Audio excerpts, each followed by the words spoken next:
The music pulsed around her. Deep bass vibrated through the floor and up her body. It was a popular club in Kathmandu, frequented by the city's elite. She was beautiful tonight, in a shimmering emerald green sari.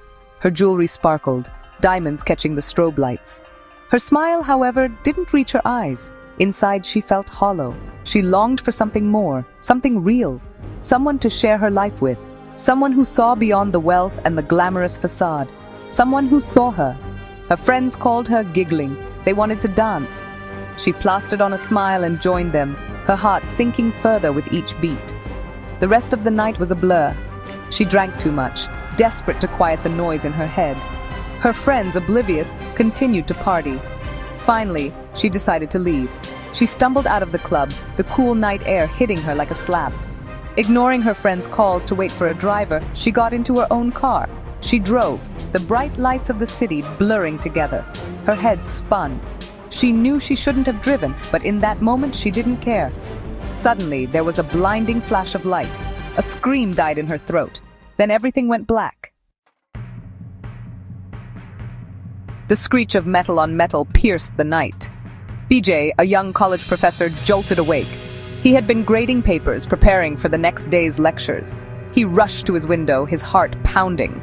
Across the street, a car had crashed into a lamppost. Smoke billowed from the wreckage. Without hesitation, BJ raced out of his apartment. He could hear panicked shouts and car horns blaring. He reached the mangled car and peered through the shattered windshield. A woman was slumped over the steering wheel, unconscious. Her face was bloodied, but even in the dim light he could tell she was beautiful. Adrenaline surged through him. He carefully pried open the door and checked her pulse. It was weak, but there. He knew he had to get her to a hospital fast. Gently, he lifted her from the wreckage, her head lolling against his chest. He laid her down on the sidewalk and told a bystander to call for an ambulance. The ambulance arrived within minutes, sirens wailing.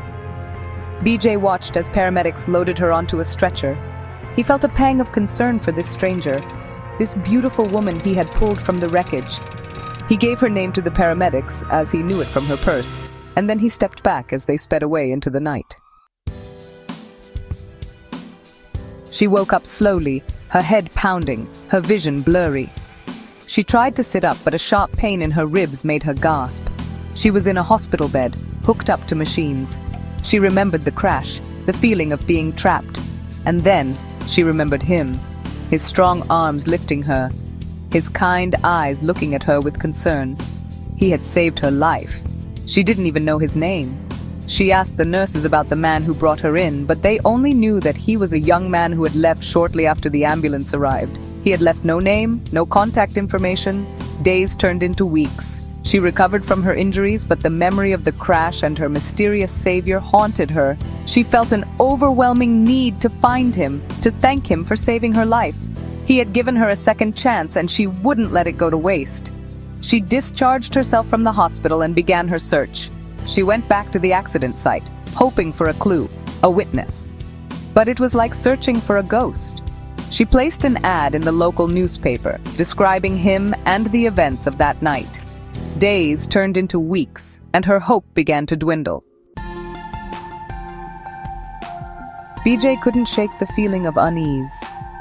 Weeks had passed since the accident, and he hadn't been able to get the woman with the hauntingly beautiful eyes out of his mind. He had seen her photograph in the newspaper, along with an ad thanking the unknown man who saved her. His heart ached, knowing he couldn't respond without revealing his identity. One day, while walking home from the university, he noticed her.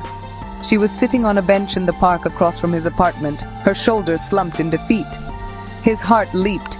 He knew he couldn't hide any longer. He crossed the street, his pace quickening with every step. He stopped in front of her. "Excuse me?"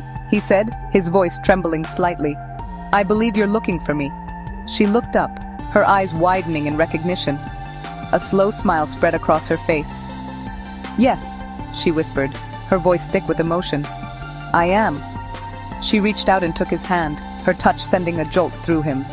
"Thank you," she said, her eyes shining with unshed tears. "You saved my life." He held her gaze for a moment, lost in the depths of her eyes. Then, with a shy smile, he handed her a single red rose. "It was my privilege," he said. In that moment, amidst the bustling city, their worlds collided and something beautiful began to bloom.